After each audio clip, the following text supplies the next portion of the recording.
Hello bike লাভারবাসী, কি অবস্থা সবার? তো আপনাদের দোয়ায় আমি আলহামদুলিল্লাহ ভালো আছি। তো আজকে একটা বিষয় শেয়ার করবো, সেটা হচ্ছে আমাদের এই অ্যাপাচি RTR 150 2V। এইটা 2018 মডেল। তো এই বাইকটা একটা নতুন সমস্যা দেখা দিয়েছে, সেটা হচ্ছে এটার তেলের লাইন অন থাকলে কার্বোরেটর দিয়ে অটোমেটিক তেল পড়তেছে। মানে সেটা দেখতেই পারতেছেন কীভাবে তেলটা পড়তেছে।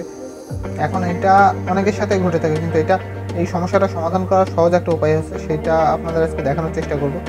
যদিও বা এইভাবে 80% সমস্যার সমাধান হয়ে যায়, আর 20% যেটা বাকি থাকে ওইটা হচ্ছে কার্বোরেটরের ছোটো একটা পিন থাকে, পিনটা চেঞ্জ করতে হয়।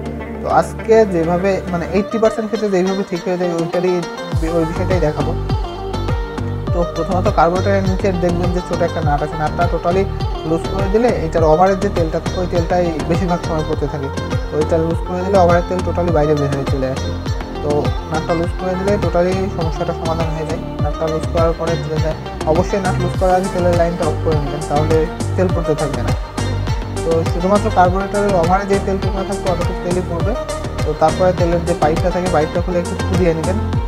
ভিডিওতে যেভাবে দেখানোর চেষ্টা করতেছে এইভাবে করবেন। তো আশা করি সমস্যার সমাধান হয়ে যাবে। সমস্যার সমাধান না হলে অবশ্যই কমেন্ট করতে ভুলবেন না।